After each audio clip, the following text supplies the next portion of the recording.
Well, welcome everyone to CW Live. I'm Keela Flores, Associate Editor here at IABC. Today I'll be talking with Marilyn Barefoot, trained in companies like Coca-Cola, McDonald's, General Mills, Nike, and Microsoft.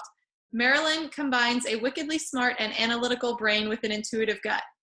Marilyn is a sought-after speaker and hands-on leader whose high-energy brainstorming sessions lead to powerful results. In October, she will share her insights with IABC in the form of a workshop titled Creativity, No Longer an Option in Today's Workplace. Welcome, Marilyn. Thanks for having me, Keela. Sure. So let's get started. You suggest that creativity is key to today's workforce. Can you talk about that a little bit? Absolutely. Let me start by giving you what I think is a great summation of as to why it is key for today's workplace, and that's the definition of insanity. Continuing to do the same thing over and over and over again and expecting a different result, as we've all heard over the years, the definition of insanity, can sometimes be the way creative problem solving happens within an organization. So in other words, we've always done it this way, so let's do it this way, and let's keep on doing it this way, somehow thinking that the end result is going to be different when in fact it never could be and never will be. So from a creative problem solving or creativity standpoint, I think it's really important that teams get together live wherever possible in a room with no phones and no computers and just have conversations. Conversations, because all of us that work in organizations know more than we think we know. And the idea of working together to solve a problem or come up with a new innovative solution gives everybody in the room some ownership around it, and also allows various different aspects and various different perspectives to be aired and discussed. Email is not the right way to go, and the way we've always done it is certainly not the right way to go. I think nowadays brands, organizations, businesses have to be so nimble around how are we going to solve this, or how are we going to address this, because the world just keeps getting faster and faster. Believe it or not, the best way to do it is to sit around a round table, have a conversation, do it in a creative way so that we're looking at different ideas and different opportunities and different thoughts, as opposed to, well, we've always done it this way, let's just keep doing it that way. So I think in terms of the problem solving or ideation, that's important, but also the fact that ownership of the solution or the idea is so key, and also gives a great sense of team, a great sense of team building when we work together to create the answer. Wonderful. Thank you, Marilyn. So you believe that everyone has the ability to unlock their creative potential. What could be holding them back?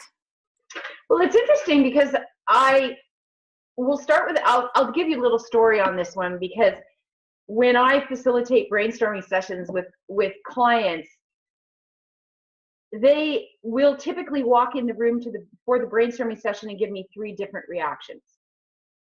Always it's the same.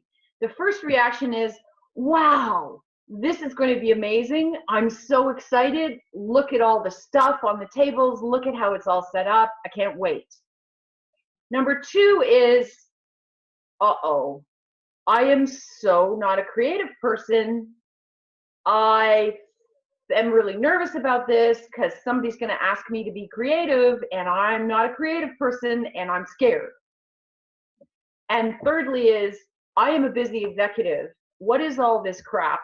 I'm not really interested in spending my time doing this. I have emails and meetings and people to be with.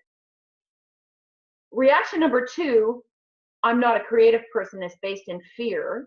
And also reaction number 3 of, I'm a busy executive and I have things to do and places to be and people to see, is also based in fear. I think there's a number of things that go into this.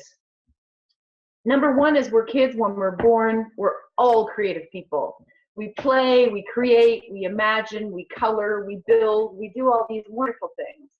And somewhere around age 10, our current school system traditionally teaches that out of us. Now you have to be a grown-up person. Now you don't want to play anymore, and now it's time to focus and be serious. So a lot of us leave that behind or suppress it, and then we end up getting into careers potentially that I'm an accountant, I'm a lawyer, I'm working in financials, I'm not a creative person. Well, yes, you are.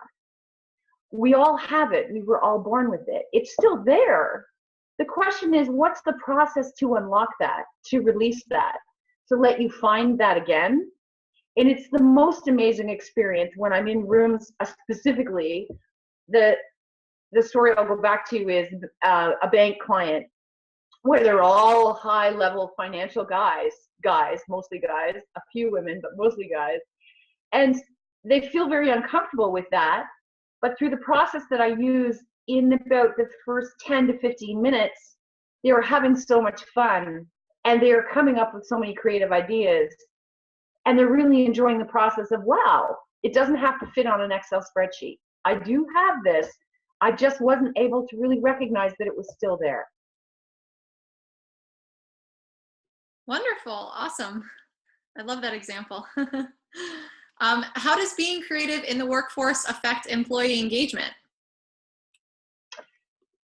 Well, it's having fun, smiling, enjoying, and having new things going on is such a turn on for people as a human race, but specifically in an organization. I mean, nobody wants to go into the same situation, doing the same thing every single day, having the same outcomes every single day, where nothing's improving, nothing's changing, nothing's getting more interesting, nothing's getting more fun.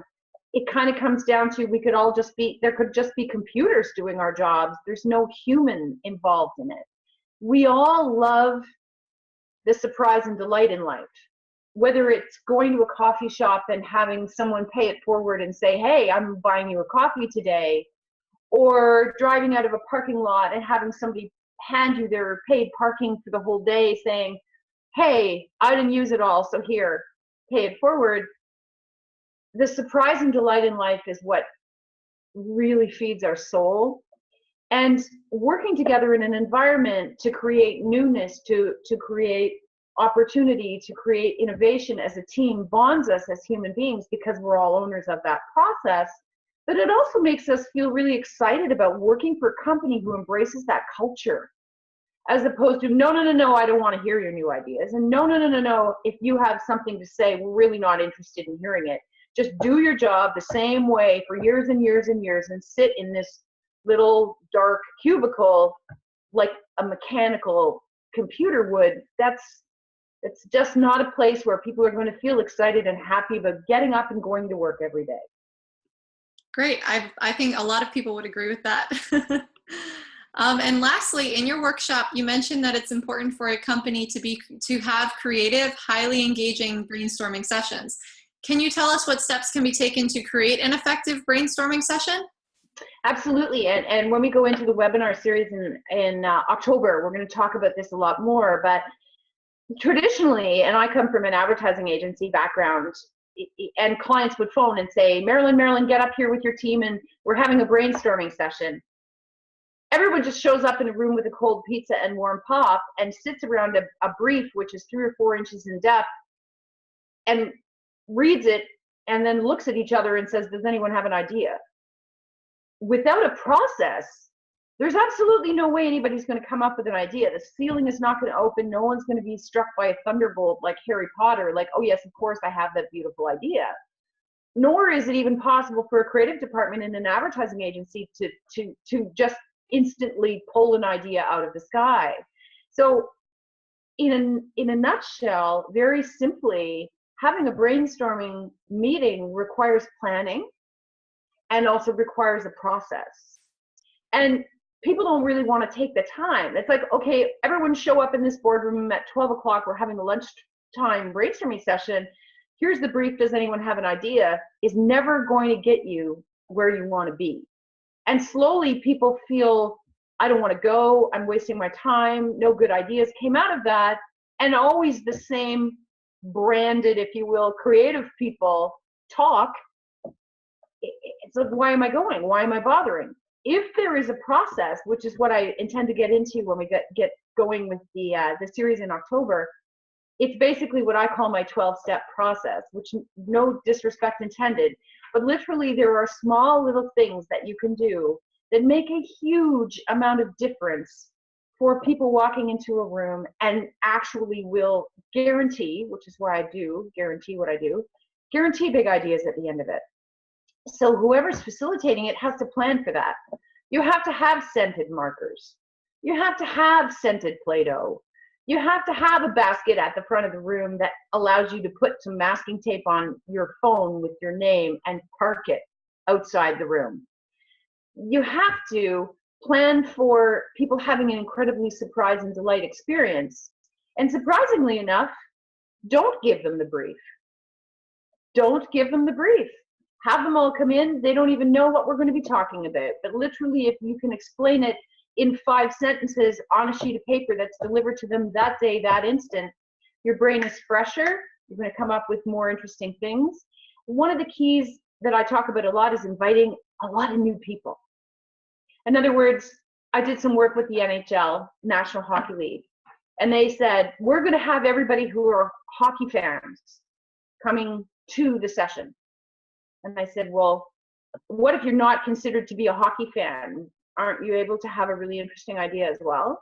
And often, some of the best ideas in the world come from people who are not close to the subject matter at all, because they have fresh eyes and they have fresh perspectives. So it's always the marketing department. We're the brand who ends up working on these things. But in fact, an example I'll give you was with Burger King in Miami, where they had an entire staff offsite. That meaning every single person who worked in the building came to the meeting, and I was facilitating brainstorming ideas. They were working on day part ideas. The most amount of interesting and creative ideas by far came from the guy who ran the parking lot. He was in charge of making sure that when people drove in their car into the Miami office and went downstairs into the underground parking lot, that their pass card worked, and if their dog had chewed it or their baby had teethed on it or whatever had happened over the weekend, their card worked. And if their card didn't work, he could press a button and open the garage door and let them go in. And he was invited, of course, to this meeting. Amazing. But who in the marketing department would have ever said, hey, let's invite the guy from the parking garage to come to our brainstorming meeting? So I think it's a lot of different steps. We'll get into that in October. But it's really about planning. And once you've planned it right, boom, you can go and you will come up with amazing stuff. Well, Marilyn, thank you again for joining us on this episode of CW Live. And to our viewers, you can learn more about her creativity in the workplace workshop by following the link in the description. Thanks for watching.